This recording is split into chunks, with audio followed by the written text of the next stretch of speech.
Great.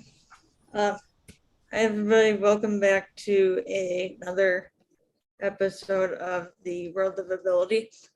I am Emily, one of the co-hosts today. We are joined by Barbara Weinstein, Jennifer Whitaker, Denise Vargas, and Captain Adam in the background. And pass over to Denise or Jennifer. Let's get us started here. And welcome everybody to World of Ability. Today on World of Ability, December 18th of 2021, we will be discussing the learning and discovery process of finding our place in the workforce or other aspects that we can have as our way of input into society for those of us that are special needs or disabled in some way. As far as I know, all of our people here, including myself, have some kind of special needs. So you're hearing it from people who themselves have been successful while having some kind of disability or are successful in various careers of choice. Denise or Barbara, are either of you ready to start the discussion? Sure. Yeah, it's interesting that I love the way that you said that we are here and we are all successful in our own ways, even though we've had challenges and we always have to deal with certain challenges based on our disabilities. And I know that myself, I've had to deal with a lot of no's from society, like, no, you can't do that, or no, that's too difficult, or no, maybe you can think about doing something else. And when you really want to do something, like myself, I've always lived creatively and I've always had to tweak it to work for me. But one of the things that we're going to be discussing today is the ability to communicate, us communicate with others and what we need, and then also helping others to listen and to really help them understand what it is that we're asking for, right? Like, Would I hear that part of this is also a matter of fighting the no's and also being open with both ourselves and other people, with other people about our difficulties, with ourselves about what we are capable of? Yeah, well, I've always been of the thought of, if I really need someone to understand what I'm asking for, right, I really need to explain it to them so that, because sometimes people don't get it, right? Like something as simple as, well, I'm in a wheelchair, so something as simple as an incline for a ramp that maybe they put there is too steep, right? For them, well, there's a ramp there. It's good enough, right? So, so for the ramp, it's good enough. However, for me, it's still too steep. So now I need to explain to them why it's too steep. Yes, it's there, but it's not functional the way it needs to be.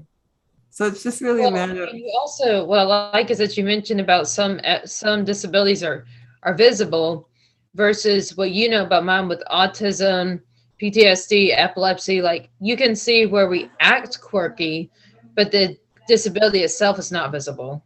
Exactly. Absolutely. And which is why it's so important to really learn how to communicate, and help other people listen. Because I think some people genuinely just, they want to learn, they want to understand. They just need someone to help explain it to them.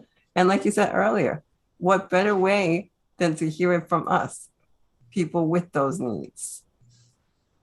Right. And something like, as you're talking about communication, right, my book called Dealing with Autism is about that, because most people don't realize that the communication impairment is the root of autism. Right. So the way that I have been able to achieve what I have is through help of various family and friends and different providers like my therapist and so forth, in the simple idea of teaching me how to communicate. Because people with autism, they cannot express emotions. That's why you see them having the resting face or an angry face or something, but you don't see them smile when they're happy. You don't hear them hear them laugh. And like probably the most famous autistic is Sheldon off of what's that show called? The Good Doctor? No, yes, that's a different one. But yes, he's a famous autistic that's legitimately legitimately an autistic. But the other one is Blake Shelton off of Big Bang Theory. Those are two successful autistics. But if people watch those shows, they would see for themselves that the person acts quirky and really doesn't laugh at the same time as doesn't express the emotion that normal people do. In addition to, you can see that they act inappropriate, and it's because they don't understand the world around them.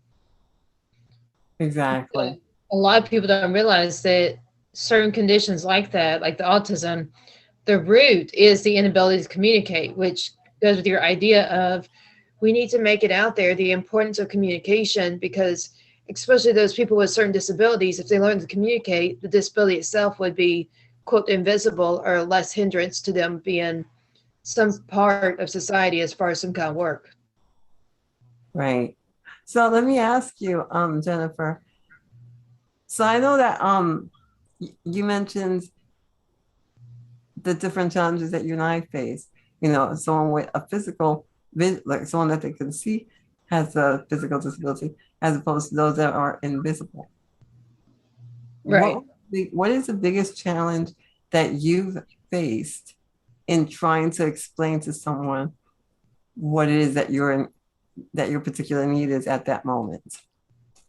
Well, you know, I've told you I have 3 pages long list, one item per line of disabilities. And the one among my 3 pages long of disabilities that the least understood was my epilepsy. Because I'd be walking and just keep running into a wall, and people would actually call the police on me. They didn't call the ambulance, they called the police. And there were times that I was arrested for simply having an epileptic seizure. Wow. So that was because people don't understand I'm unconscious, but they see me doing something that's ridiculous. And that shows the way that society as a whole does not understand epilepsy. And it's not just specific groups of people, but it's society as a whole, at least in our country. Right. It's been around because, you know, there's epilepsy awareness by the Epilepsy Foundation that's been going on for my lifetime. And you want to think that it's more broadly understood, but it's not. Actually, the understanding of autism grew a lot quicker upon this discovery of there being high function like myself than in the 40-something or 50-something years of epilepsy awareness has grown the understanding of epilepsy that's been around for decades. Even one of my grandmothers had epilepsy. Wow. And like with her, in her generation, they didn't have as many options between the brain surgery, you know, about that I had. They didn't have the vagal nerve stimulator I had. They got another type of surgery 6 times. There's a lot of things we have they didn't have. And imagine with how for these 50 or 60 something years, the Epilepsy Foundation has been trying to make it, you know, out there and bring awareness to help the community help. We lost sound. Jennifer, honey, we can't hear you.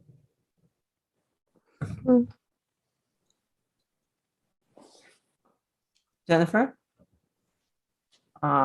We lost a little bit of your sound there. Oh, I was just saying, like, when you talk about how I actually had experience of people calling the police on me, and we've had 40 or 50 years of epilepsy making all this awareness, how do you think generations like my grandmother had it when here I'm still to this day after these 40-something, 50-something years of awareness, getting people calling 911 for police to arrest me instead of calling an ambulance for a seizure. Wow. So that was my biggest hurdle because I actually been arrested for it. Wow. And we all know there's no crime in it, but it's just that they don't understand that the person, when they're doing whatever activity, is unconscious. So it's a medical emergency. It's not a crime or other action related. Exactly. Wow.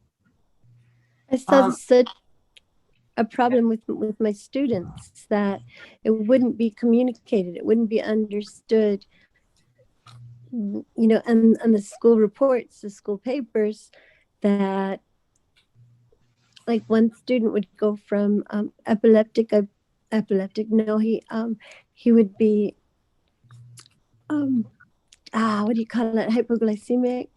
He would do swings of extremes, and then times, You mean he epileptic couldn't. seizures? um Because they're not it, swings of blood sugar. See, epileptic no, is no, seizure disorder. this was swings of, yeah, he was doing swings of and then epileptic seizures, but of being hypoglycemic to then being like, diabetic, going back and forth. And he couldn't, his memory would go for a while, when these things would be happening, and it wasn't being communicated, it wasn't being documented. So the report that I got on who the student was is he didn't have a good memory. And the truth was he had a very good memory. Just when these problems would come up, it would be hard for him to stay focused. And another student who had back problems, and it wasn't being written down in his records, why he might be out of school, or why, he was in pain. There's so much we need to be able to communicate, so we can look at each other with more compassion, right? And really, really be helpful. That's not communicated, at least at that point in time when I was running in school. And what you're talking about, Miss Barbara, about the need to be more compassionate, that's what I think is Tuesday's show, which Emily could confirm, which is Compassionate Citizen, is about focusing on showing more compassion towards others, like our neighbors, our community, and so forth, through bringing awareness of various struggles. So you'd be a great candidate to talk more on that, the need of compassion for those with these limitations, if you came to the Tuesday show. What time is it on Tuesday? I know I once. I'm in Central Time, and I believe I'm in Central Time, and I believe it's 3:00. But we could both ask Emily later on afterwards, or even text her or whatever. Because I know Kurt wanted me to come on that too, and I meant to, and I still mean to. So yeah, I would like to do that. Yeah. Yeah, so either one of them could tell you, but that's what that one's about. Compassionate Citizen is about showing compassion to others and trying to help broaden awareness so that others can show their compassion to us that are different. Mm-hmm. Like acceptance of us. Right. Understanding instead of prejudice. Right, and like the example that Denise started with, accommodating, not just thinking that the ramp that we think is good enough really is too steep or whatever. That was her point that started the discussion. Mm-hmm. Because those of us that walk and are not in wheelchairs don't understand that, because we don't have to fight that battle that she does every day or so many times a day, right? Right. Yeah. I mean, I thought it was brilliant when we're being taught. If people only thought about like getting older, aging, and what sort of help they might need, then we would be so much more helpful to everybody right now. But since we are not relating something that we're not relating to, then a lot of comfort, a lot of help isn't made available, because we're not relating that we might need that sometime. Well, I mean, and then there's those of us that don't think that we could eventually be in that same situation. Then there's of us like me that have had them since they're 10 months old, or even since birth, and never had an opportunity at life without it. So we don't necessarily understand, well, what's so different about me? Yeah, I have a friend who has a speech impediment and didn't really understand that when he was a child. And the other kids would be giving him a hard time. And, again and again, I hear, where teachers should be stepping in and help the students to see each other with more compassion, to understand what different students are going through, and that's not being made as available as it should be. That sort of Right. training on And diversity. like what you're saying about them making fun of him, I was bullied and made fun of.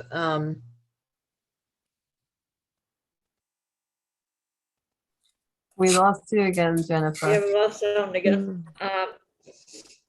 But would like to bring Johnny in here. But I thought it was because I was too crazy. But really, this is a matter of that my seizures were a physical issue in my brain. So here I was made fun of and harassed. I wasn't just dealing with the difficulties of the situation, but additional difficulties that came from the lack of awareness and bullying that was resulting from the difficulty that, yeah, it was really the awareness, because these kids didn't understand I had something medical going on. And to some degree, not even the teachers did. Yeah.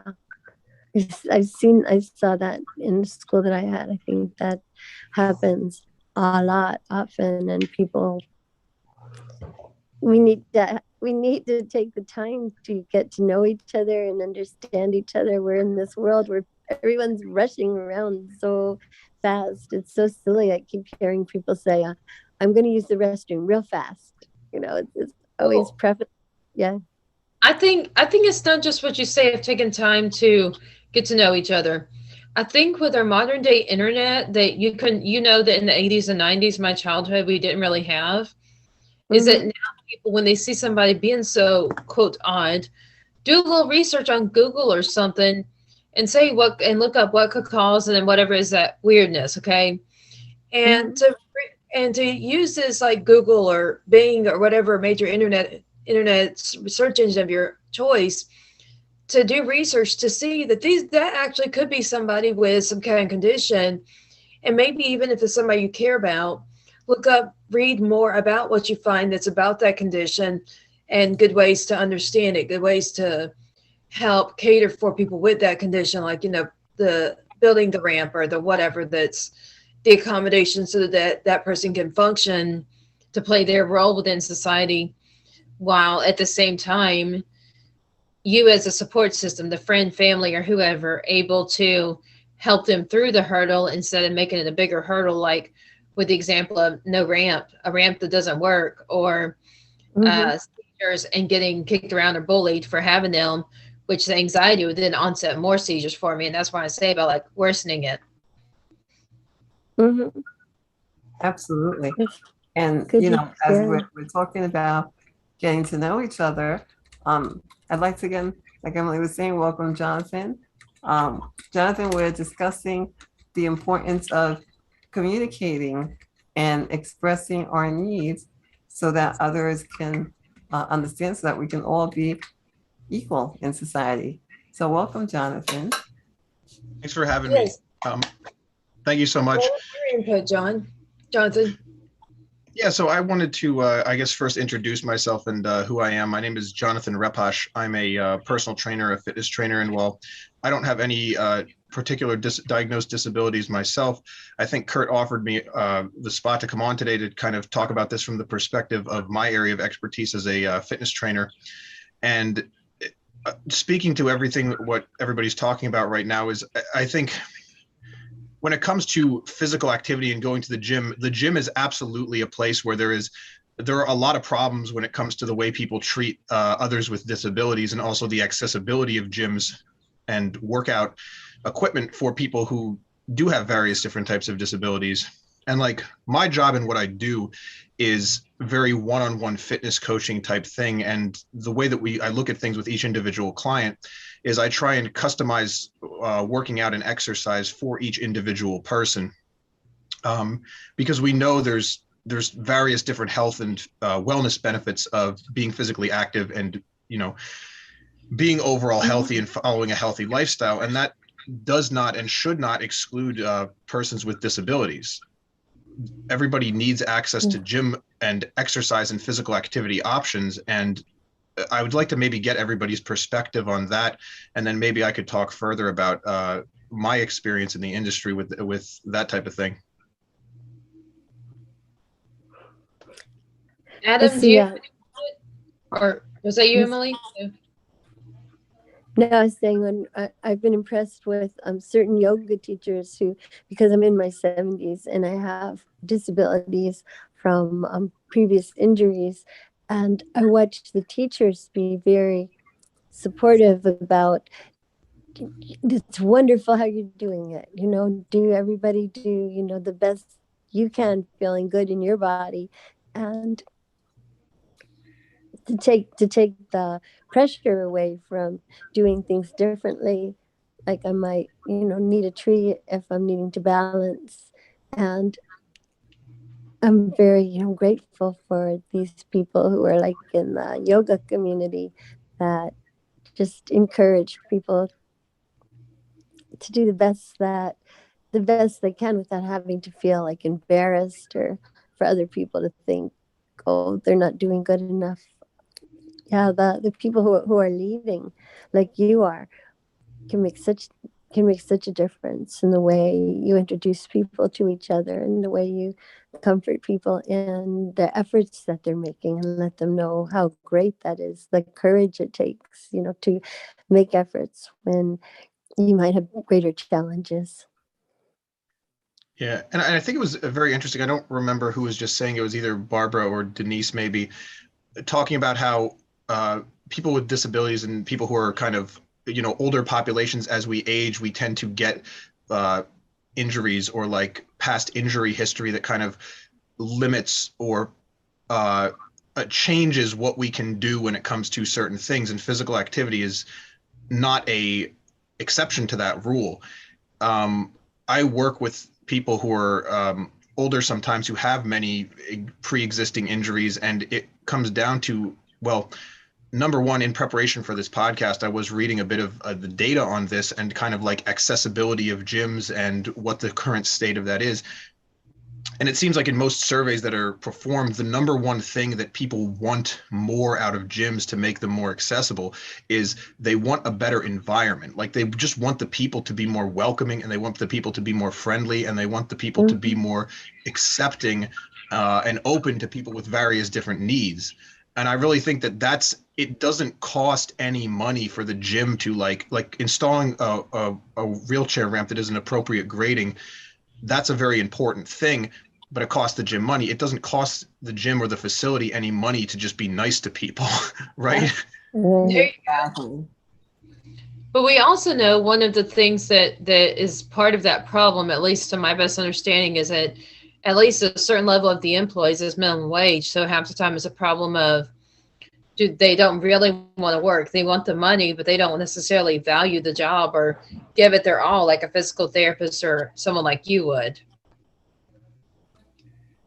Mm-hmm. Yeah, you're completely right. If you're talking about a lot of kind of like, I would say, front desk gym staff are not paid they're not paid like, $100 an hour or a great wage a lot of times. And but my thought is, when I went into the fitness industry, I did it because I wanted to help people. And I've worked the front desk at the gym before. And I think that having adequate training and adequate ability to work with a large variety of different people is kind of like, that's what that role requires, to be honest. Like, to use like a very crude example, like if you work at McDonald's and you have to make a burger, it's part of the job, similar to how like working at the front desk of a gym, you need to communicate with people, and that's the biggest part of the job, to be honest. But I really completely agree. But then you made an important point. You're comparing it to somebody making a burger at McDonald's, which I did for 8 years because I graduated with my bachelor's when the financial crisis of 2008 hit. So I was one of those graduates who couldn't get a job other than what already has minimum wage. I mean, Right. and I'm telling you, when it was that long and I didn't move up in ranking, I really started to give up on it too. I mean, you try so hard hoping for a future of like promotions or whatever. And that's for those of us that often are in college while working those kind of jobs. But then there's those people that for whatever reason don't want to go to college and that's all they can do. And they want the check, but they don't really value the job. They just simply want the money. And so they make that burger, but they don't necessarily give it, so to say, their all or their effort they just simply come and half the time aren't even making a burger or cleaning up when there is not an order, but they're just hanging out, sitting on the clock, as you may say. Right. They're not like really valuing. That's part of the thing I was talking about. That could be part of the problem of friendliness, is that they're, at least with those that are low paying jobs, it's often people who don't value the job. They want the check, but that job is not, so to say, their calling. Right. So are you saying like we need better wages for those workers? Or are we saying that we need those workers should maybe pursue a different career?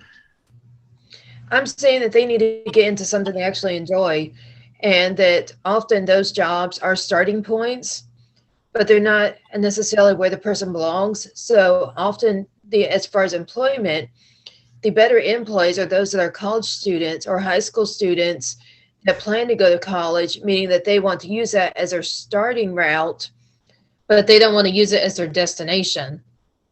And the biggest problem is when those are the people that want to use it as their destination and don't want to go to college or don't care about high school.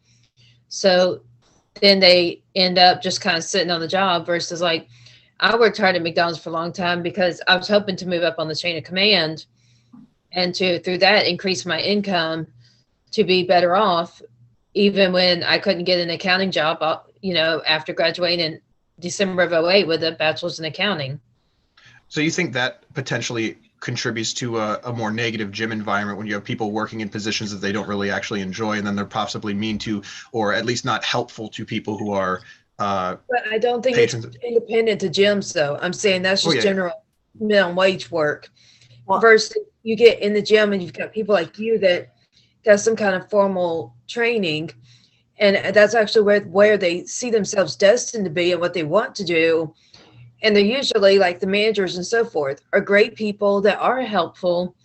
Do you see what I'm saying? It's somebody who feels that's their calling versus somebody that's just where they can get themselves right now. And then there's the ones that they see that as a stepping stone to being somewhere like you, but whether it's in the gym or it's at McDonald's or it's any industry in general. Do you see what I mean? I think that's a great point. But what Johnny was saying is, well, what I feel is that it's also part of team building, and it's management that needs to help train the person so that maybe they don't even know really how to communicate, right? And that's what we're talking about today, is learning how to communicate, express ourselves, and perhaps, like you said, this is just a job for them. But you know what? Even if it's just a job, do it to the best of your ability. Treat people the way you want to be treated. Because if someone came to you with a kind of attitude, whether you have a disability or not, you're not going to like it, right? We all like. And I'm saying this old saying that says, treat your current job like it's your last job. Mm-hmm. Right.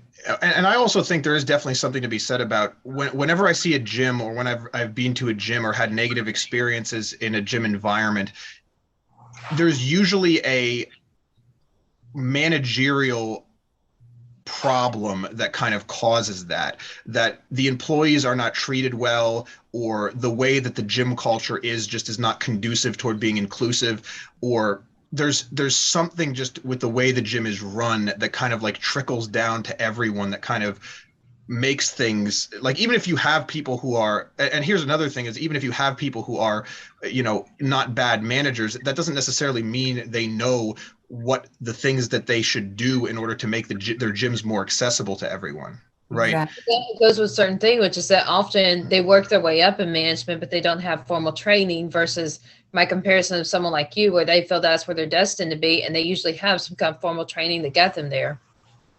Yeah, but I don't think it's not like they can't learn, or it's not like, if they ask the right questions, they can figure out what they need to do to make it's it. Not that they can't learn, but it's that if they didn't have to get formal training, then there's skills they do not obtain. That's the whole reason that formal training is valued.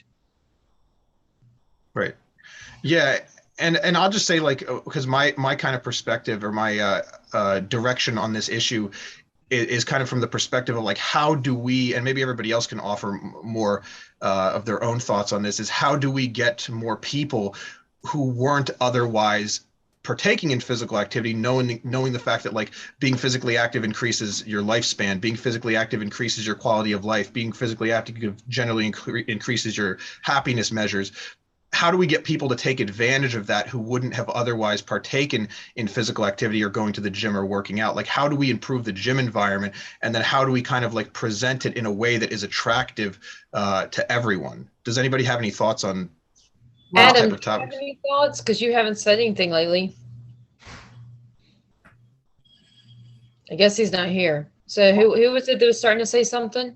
I was going to say that the best way, I would say, Jonathan, is, be creative, right? Like we need more creative people in this world. We need people who, as I was saying before, I'm in a wheelchair and my disability is progressive and I'm very limited with the movement that I can personally make. But I have a physical therapist who, from all the therapies that I've ever had throughout my whole life, this person, her name is Gabriella, she has been phenomenal. She created a workout for me that I really feel that, wow, this one now is working. Now I feel the energy, the shift in my body, in my mindset. Now I don't feel like I'm just having physical therapy the way you technically do in a clinic. I mean, she comes to my home, but so now I feel like I'm actually working out with a trainer rather than just having the medical physical therapy. So it's about the person who is, in your case, the trainer, right? To be creative, to understand that no one moves the same way. We are all different. And maybe figure out a way to move with the person, right? Create some sort of exercise that's unique to this person. So it first needs to start with the person providing the service and then having that open line of communication. So for example, you might say to me, okay, Denise, show me what you could do. All right, well, what if we both worked at this together and I will help you do this? How does that feel? Let me know if that's uncomfortable. Or, it's just a matter of really being present and not just dismissing, oh, well, Denise can't really move. I can't work with her. Right. It sounds like it's personalizing, which is something that Jonathan's talked on. Yeah, one of the things I was going to say that I really like this quote, and I didn't come up with it, but I do say it often, is I say something along the lines of like, I might be an expert in exercise and physical activity and fitness, but you are a you expert. Like no one is more intimately aware of their own capabilities than the individual.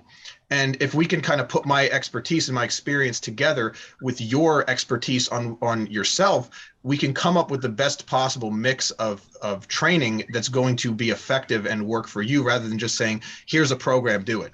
You know what I mean? Well, I think also a matter of knowing their difficulties from them as well, because like, for example, on the lines of where Denise was talking about physical therapy, my difficulty had to do with extreme pain I got in my neck and the upper half of my back that they actually said was connected with, that was associated with my traps on both aspects.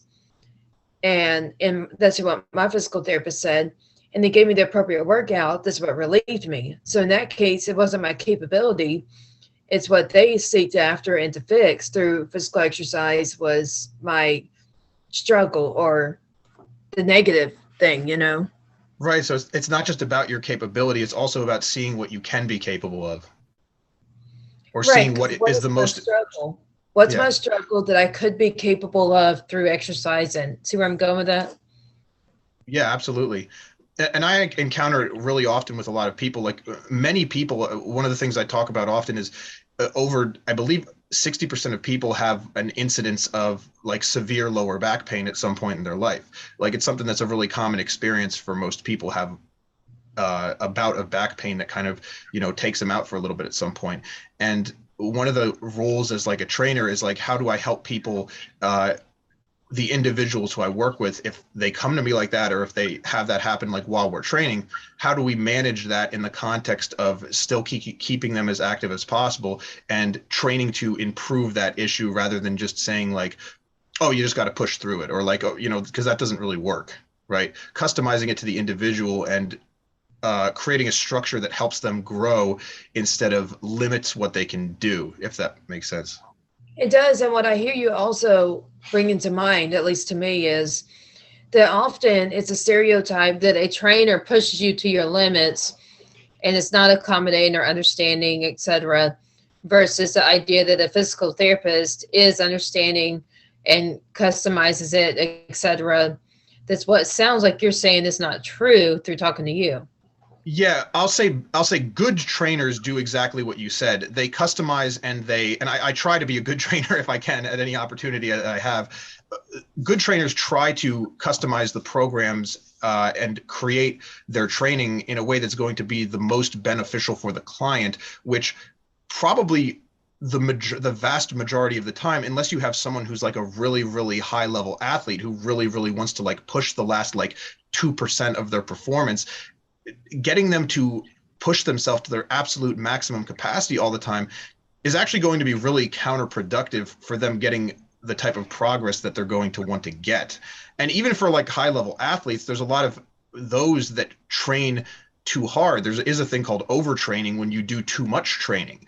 And sometimes my role as a personal fitness trainer is to tell people like, you don't need to always be doing the max that you possibly can do. And in fact, that is usually actually counterproductive.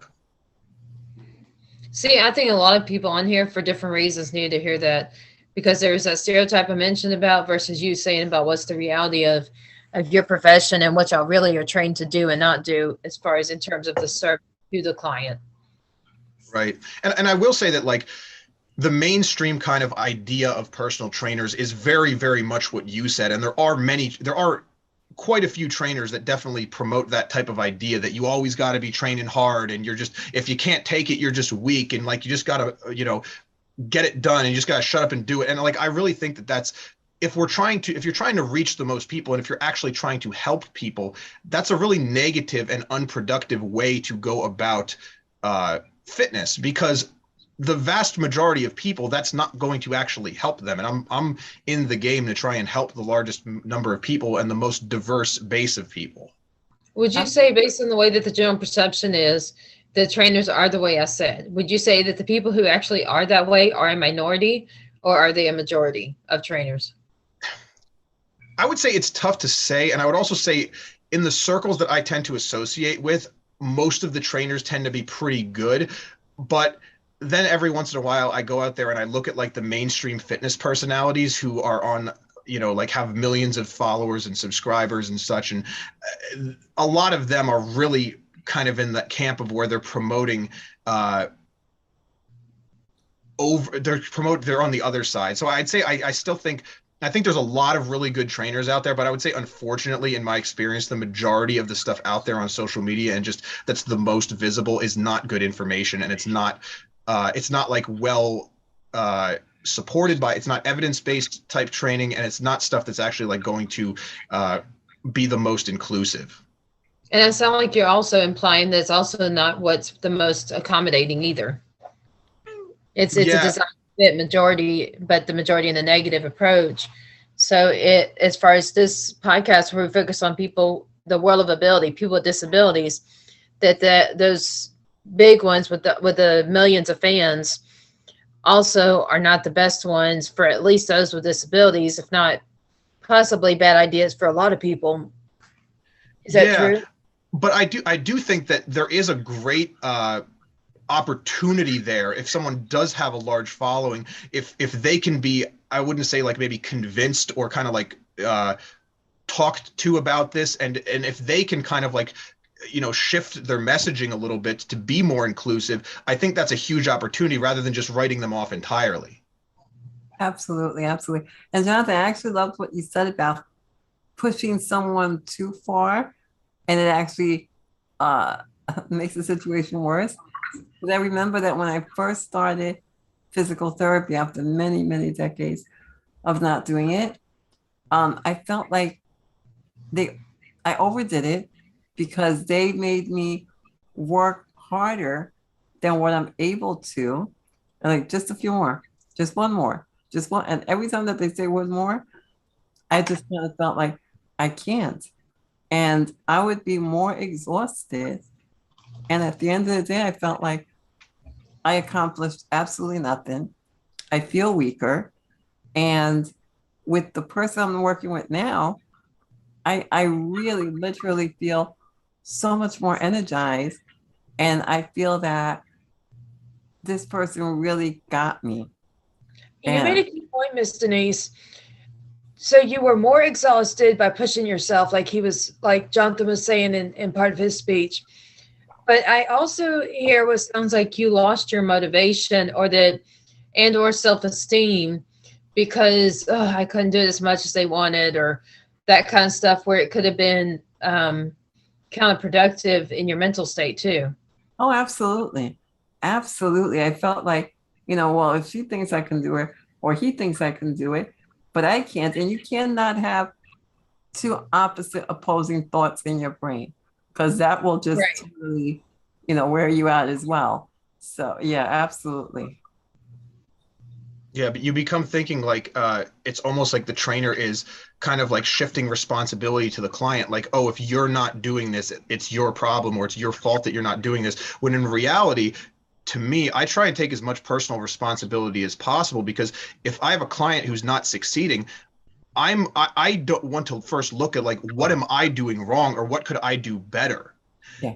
And then also a distinction I would also like to make is, this isn't to say that we don't like try to push people. Like, I think a good trainer does try to push their client respectfully and responsibly, but it's just that they don't like keep pushing and keep pushing when they're getting all these signs from the client that they're pushing too hard. So you're saying that there's a safe amount of pushing, but there's also a dangerous amount. I don't know if I'd use the word dangerous, simply due to the fact that, like, I mean, realistically, like, exercise is really safe. Like, exercise has a very low risk of injury. If you look at like lifting weights versus, for example, like most leisure activities you're going to do, pretty much the only leisure activity that has a lower injury rate than lifting weights is actually recreational walking. Like, gardening has a higher injury rate than lifting weights.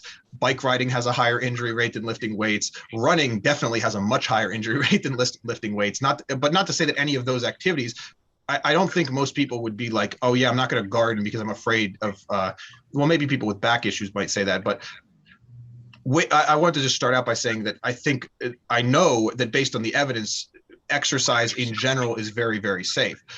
But I think, in going to what Jennifer and Denise were both saying, the main issue with pushing someone too hard is that it discourages them, and it also may generate an excessive amount of fatigue that just makes them really sore or really beaten down and not want to continue, instead of energizing them and getting, because you're not really getting all of the positives that you could get out of exercise. Even if it's not dangerous, you're not getting all the positives that you could get out of exercise if you feel like it's constantly beating you down and you're constantly being forced to try and abide by a standard that's not realistic, or you might not be able to do.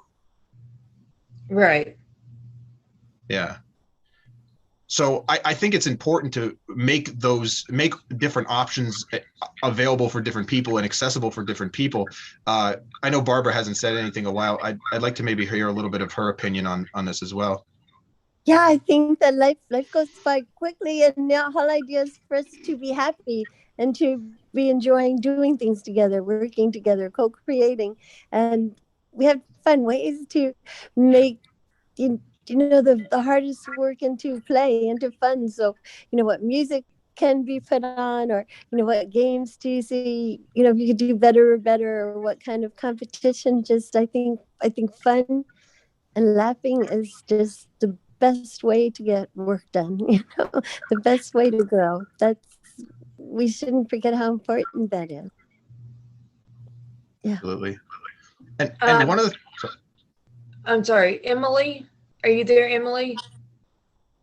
Yes, I am here. Did you and Kurt want to do the closing with the special event? Um, Did you forget? it is birthday week. Yeah, I could say something Yeah, about so he asked me to be on here today, so he could do it on my actual birthday. Remember that announcement? yeah. Birthday. So it looks like Kurt's not here. Is he somewhere where you can reach him? I don't think he's gonna be able to come on at the moment. But I could try. But guys, today is Jennifer's birthday, so all week we've had um the Birth week week. of what? He called it birth week, remember?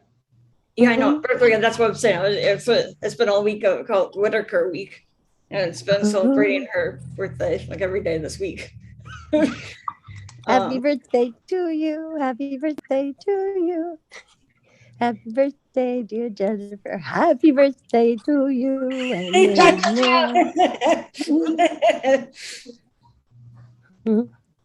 Wishing you all the best, my beautiful friend. And was that you, Miss Denise? Yes. And I wish you all the best too with everything we've talked about, and a happy new year if I don't see you in our next so many episodes. Well, really that's to everybody here, but anyways. I know some people like Emily and Kurt I'll see. yeah, thanks so much for having me on.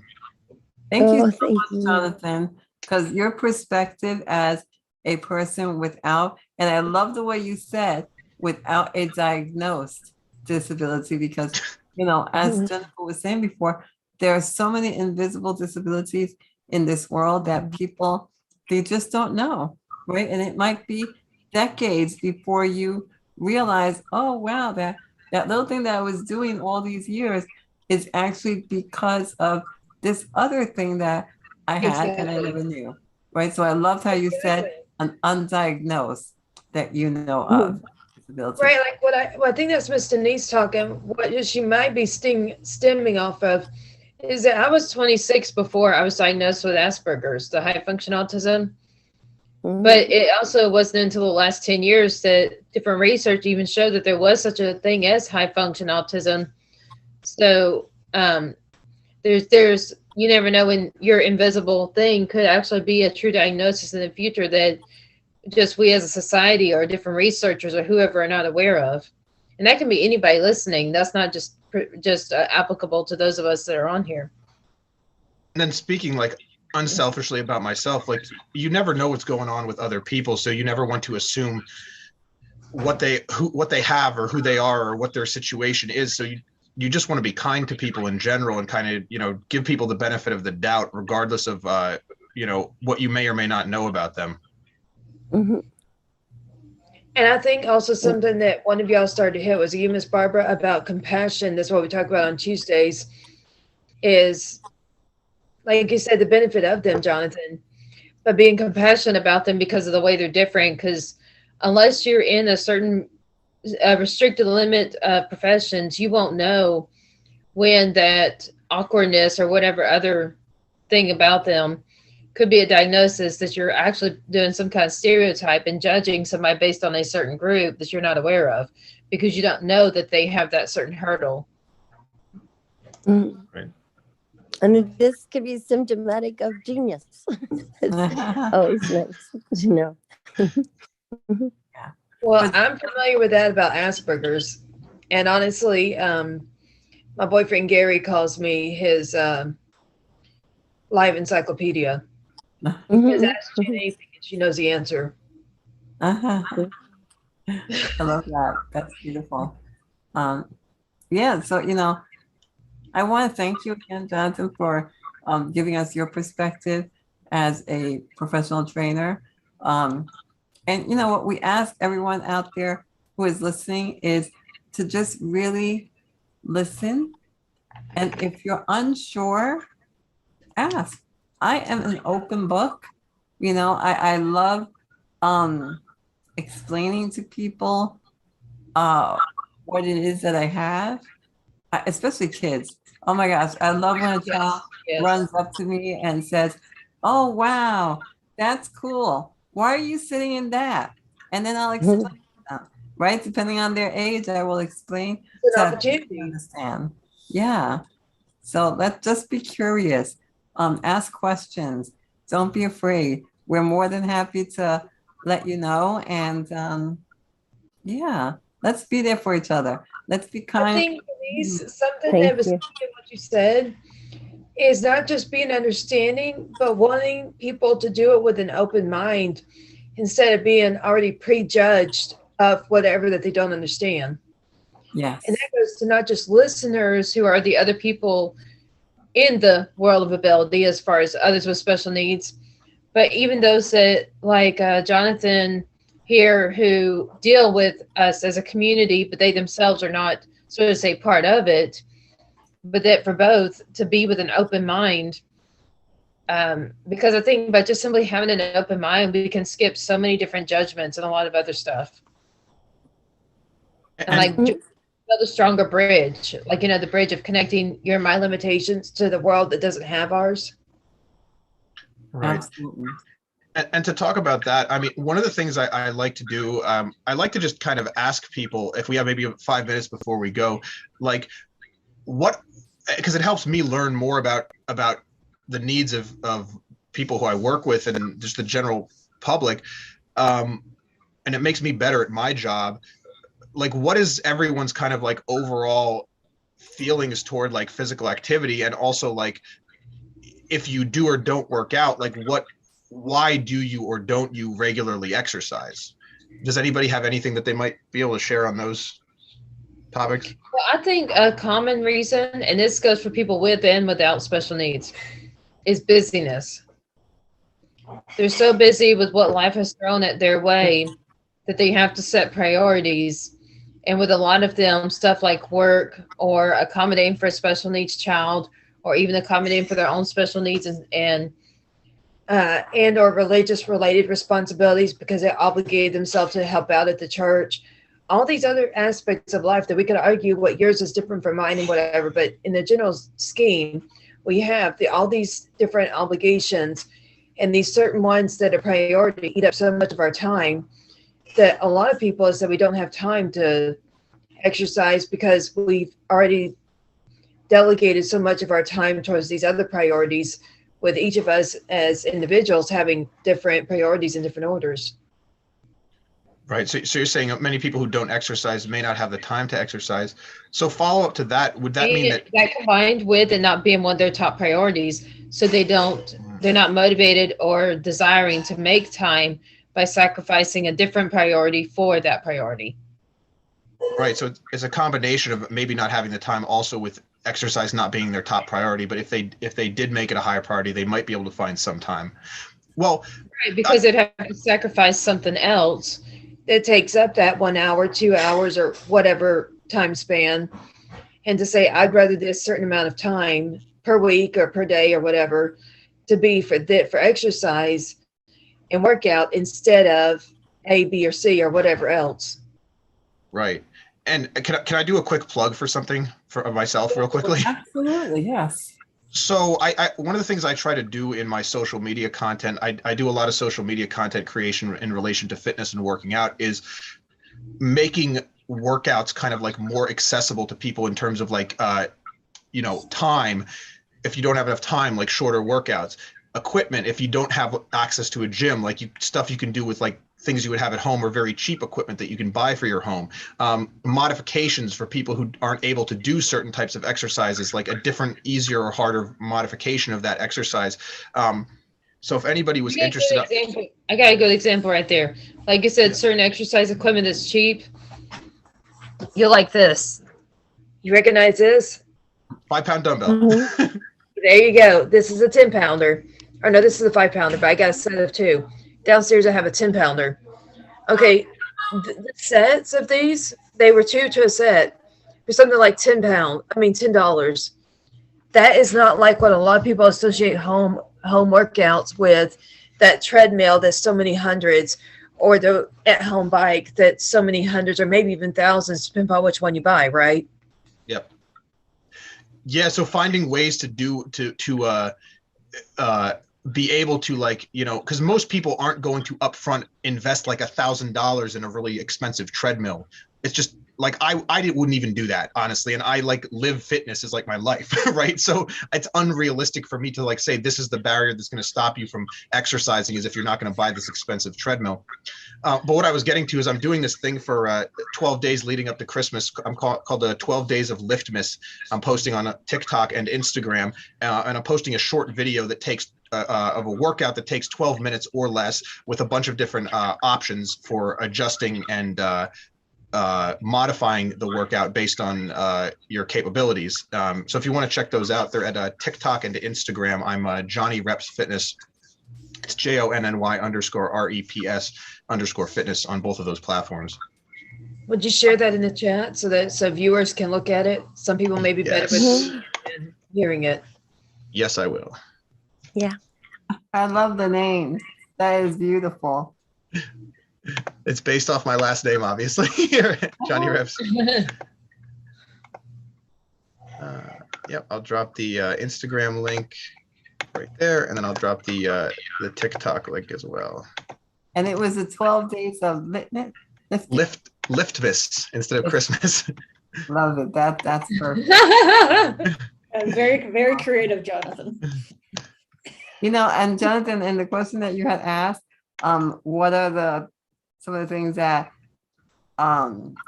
makes us not want to work out? For me, really, it was not finding the right person. So if I just want to tell everyone out there listening, if you find the right person, perhaps Jonathan could be that person for you. It's about the motivation. It's about, I'm not going to do anything that's going to make me feel more tired, weaker, because that just takes off all of my energy, takes away every bit of my energy, and I don't want to do anything else for the rest of the day. So I love to focus on the present. It's a beautiful gift that we have, and if it doesn't make me happy, I don't want to do it. So it's about finding.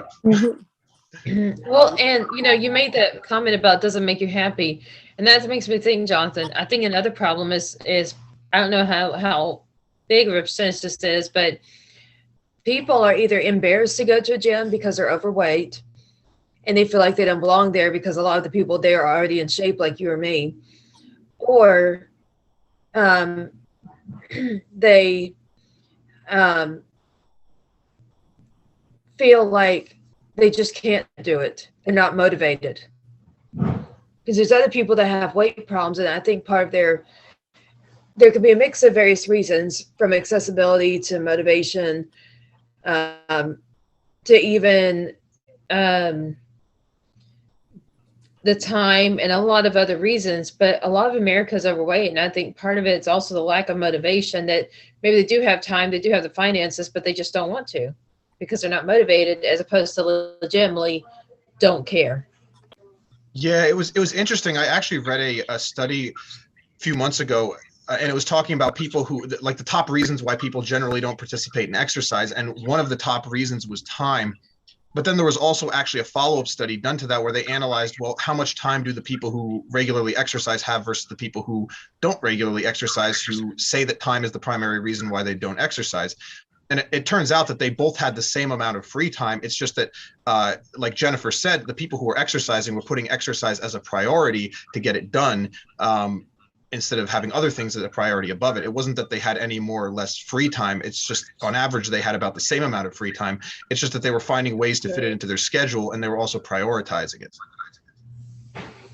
So I think with that, then you and I together, and possibly things that Miss Denise and Miss Barbara put in, gives you somewhere around 4 or 5 reasons that's why it's such a battle for people to exercise. You know how you started going at that? Right. Yeah, and that's very, very helpful. Absolutely. And just my experience overall with talking to people and working with them one-on-one is, like, it's really about like talking to them and finding out these reasons and helping them figure out what makes sense for their lifestyle in either working with these reasons or like Jennifer said, like rearranging priorities or finding time in what they're, even if exercise isn't a priority, maybe you can stay at the current priority level, but maybe you can start out by just investing like 10 minutes, like 3 days a week. It's better than nothing. It's a starting point. Right. And we need a gradual approach to work it into our life, right? Yeah, absolutely. Wow. Emily, are you there? Mhm. Hey, it's now the next hour. Do you want to do your closing, or what do you want to do now? Well, I just want to actually, before we close, I just want to take a moment again to say thank you. And Jonathan, I am so enamored with everything that you said. It was just the fact that you really get it. I'd love to, I don't know if you know about HMP, the Happy Neighborhood Project. I'd love to invite you to, I put the link in the chat, to HMP Ability. It's for people with all abilities. I think it would be a great platform for you to come and speak and share what you do and let others know, because I just love the fact that you really get it. So thank you And for that. I agree with Denise about you going to the abilities with the Happy Neighborhood Project, because what it is that that's predominantly people like like majority of us here that have special needs but are successful. But they could be potential market for you as far as helping them with exercise, even if it's done virtually, and while at the same time taking your approach of being able to accommodate and not just simply be hardcore like the certain people you talked about, the certain other exercise professionals. I would love to. I really appreciate the invitation, and I am signing up right now. Perfect. Awesome. All right, back to you, Emily. And well, this goes for all of you, but Jonathan, you're welcome to come back on any of our podcasts as well. But wanted to thank everybody for joining us today, and for everybody who has tuned in. And thanks to Marcus and the Transform You Media Network for letting us have our podcast on their network, and for all of the activity on our social media pages. I encourage everybody to come back next week, same time, same place, and until next time. We miss you, Kurt. Yeah, please come back, Kurt. And happy birthday again, Jennifer. Thank you for sharing your birthday with us. And thank you. Is that Denise or Barbara? But thanks to everybody here, Kurt, Denise, Emily, Jonathan, Barbara, even Adam, even though he hasn't really been here the whole time. But thanks to all of y'all for being a part of my birthday special week. Yeah, it's really been my birthday. Week of Whitaker. Yeah, that's it. Week of Whitaker. Every episode has said something about me. Yeah. Or wow. And next weekend is so close to people doing things for the holidays.